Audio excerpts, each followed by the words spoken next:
अब दोस्तों, उद्बोधन की इस श्रृंखला में वैसे तो जिसका मैंने जिक्र किया, मैं भी जानता हूं कि आप में से सभी लोग उसका इंतजार कर रहे हैं। अभिषेक जी के विजन को जानना चाहते हैं, विस्तार पूर्वक जो 1-to-1 सेशन बंसल न्यूज करने जा रहा है। लेकिन उसके पहले इस कार्यक्रम के संदर्भ के लिए संक्षिप्त में मैं आग्रह करूंगा मुख्य अतिथि श्री अभिषेक भार्गव जी से, संक्षिप्त में इस कार्यक्रम के लिए 2 शब्द कहें संदर्भ में। उसके बाद संजीदगी से हम सुनना चाहते हैं। जोरदार तालियां हो जाए श्री अभिषेक जी के लिए।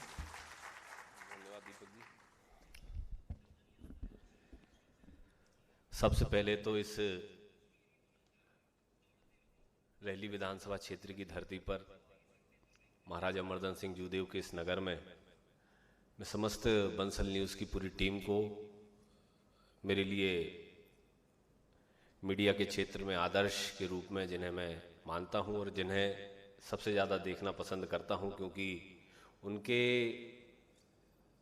वक्तव्यों में और उनके कार्यक्रमों में कभी भी मैंने फूहड़ता नहीं देखी, कभी जो तनातनी होती है वह चीज़ नहीं देखी। जब कभी भी इनके कार्यक्रम में देखता हूँ, चाहे वह लाइव हो चाहे रिकॉर्डेड हो, हमेशा कुछ ना कुछ सीखने को ही मिलता है।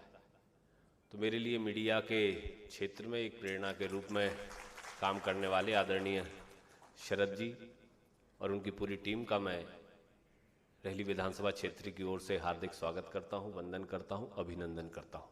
मंच पर विराजमान सम्मानीय वरिष्ठजन, इस कार्यक्रम में उपस्थित आप समस्त वरिष्ठजन, आप सभी को मैं हाथ जोड़कर प्रणाम करता हूं।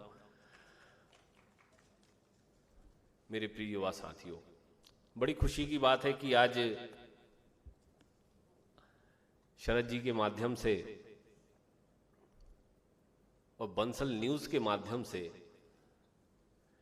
रैली की विकास की गाथा मध्य प्रदेश और छत्तीसगढ़ के करोड़ों लोगों तक पहुंचेगी। उसके लिए मैं आपका हार्दिक धन्यवाद पुनः देना चाहता हूं।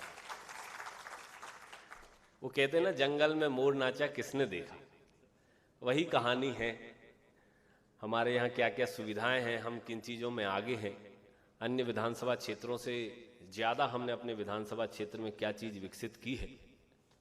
हम अपने मुंह जुबानी बताएं तो कई लोग कहते हैं कि अपने मुंह मियाँ मिट्ठू बन रहे हो, अपनी तारीफ खुद कर रहे हो, अपनी उपलब्धियां खुद गिना रहे हो। तो ऐसे समय में अगर ऐसे कार्यक्रम हो जाते हैं तो हम लोगों का बोझ कुछ कम हो जाता है। और एक प्रामाणिकता जो बंसल न्यूज़ ने अर्जित की है आदरणीय शरद जी के माध्यम से, कि हम कभी भी किसी प्रकार के नॉन एथिकल प्रैक्टिस में बंसल न्यूज़ नहीं रहता। तो वही इस न्यूज़ चैनल की एक बहुत ही खूबसूरत बात है। अन्यथा मीडिया के क्षेत्र में किस तरीके से चीज़ें मैन्युपुलेट की जाती हैं, चाहे अनचाहे, अच्छे या बुरे संदर्भ में, वह हम सभी जानते हैं। आज बंसल न्यूज़ के माध्यम से, इस मंच के माध्यम से बहुत सारी चर्चाएं होंगी जिसमें आप सभी लोग प्रत्यक्ष रूप में शामिल हैं, इस ऑडिटोरियम में, प्रांगण में उपस्थित, और करोड़ों लोग अप्रत्यक्ष रूप से इस शो को लाइव देख रहे होंगे। मैं अपनी ओर से उन सभी को भी प्रणाम करते हुए रैली विधानसभा क्षेत्र की ओर से हार्दिक आभार व्यक्त करता हूं। हमारा रैली विधानसभा क्षेत्र 2003 के बाद से इसने विकास के क्षेत्र में गति पकड़ी। 2003 के पहले तो इस क्षेत्र से जो हमारे जनप्रतिनिधि हैं आदरणीय गोपाल भार्गव जी, मैं यहाँ पर एक कार्यकर्ता के रूप में बोलूँगा, मैं उनके पुत्र के रूप में नहीं बोलूँगा, मैं यहाँ पर उनके कार्यकर्ता के रूप में बोलूँगा। तो हमारे जो नेता हैं वह विपक्ष में रहे 2003 तक, 1985 से।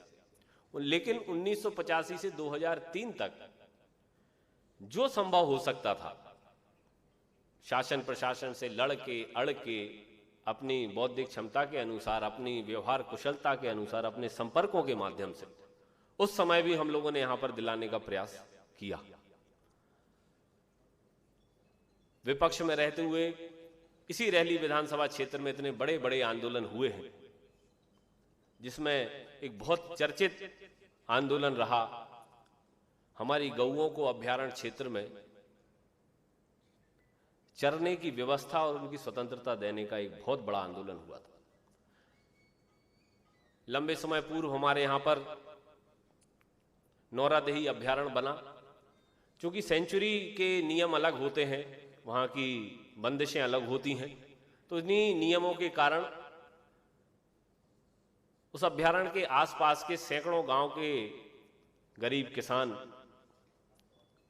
गौ पालन करने वाले लोग जो स्वेच्छा से, स्वतंत्रता से अभ्यारण्य में अपनी गायों को चरने के लिए ले जाते थे, एकाएक उन सारी चीजों को रोक दिया गया था और उनके जो पशुधन था, जो गौधन था, उन्हें कहीं ना कहीं कैप्चर कर लिया जाता था और उसके एवज में मोटी रकम मांगी जाती थी। तो कुछ समय यह चलता रहा, फिर सभी लोगों ने आकर गोपाल भार्गव जी को यह बात बताई। तो मैं आपको बताना चाहता हूं कि उस समय इतना आसान नहीं था उस अभ्यारण्य तक पहुंचना, लेकिन उस अभ्यारण्य के इर्द गिर्द उस समय छोटे छोटे कई बड़े आंदोलन हुए, बड़े बड़े आंदोलन हुए। पहले छोटे छोटे हुए, फिर उन्होंने बड़े आंदोलन का रूप लिया और एक सेटलमेंट गवर्नमेंट और स्थानीय लोगों के बीच में हम लोगों ने बनाया कि किसी प्रकार की रोक टोक अभ्यारण्य में आने जाने के लिए नहीं होगी। ये बताने में तो बहुत आसान लगता है, आप लोग सोचते होंगे कि रोड बनी है, चले जाओ, अभ्यारण्य मिल जाएगा, अपनी 4 व्हीलर गाड़ी, लेकिन उस समय रोड ही नहीं थी। अगर आपको गड़ाकोटा से निकल के नौरादेही अभ्यारण्य की सीमा में जाके अगर आपको आंदोलन करना है तो आपको 2 दिन पैदल चलना पड़ेगा, तब आप उस सीमा तक पहुंच पाओगे। क्यों? क्योंकि अगर कोई गड़ाकोटा से निकल के बलेह तक जाना चाहता था बारिश के समय में तो उसे 2 दिन लग जाते थे। रोडें नहीं थी, खेतों में से रास्ते थे, बारिश हो जाती थी, सारी जगह कीचड़ होता था और खेतों की पगडंडियों पे से गिरते संभलते हुए वहां तक पहुंचना पड़ता था। लेकिन उस समय भी हजारों लोग वहां पर पहुंचे थे और हम लोगों ने उस समय की सरकार को चेतावनी देके गरीबों की और गौपालकों की समस्या को हल कराने का काम किया था।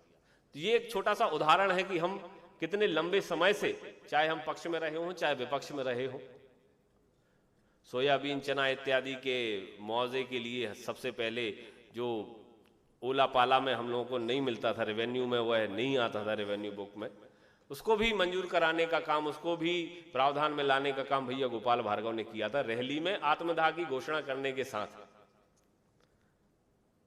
सन 2002 में।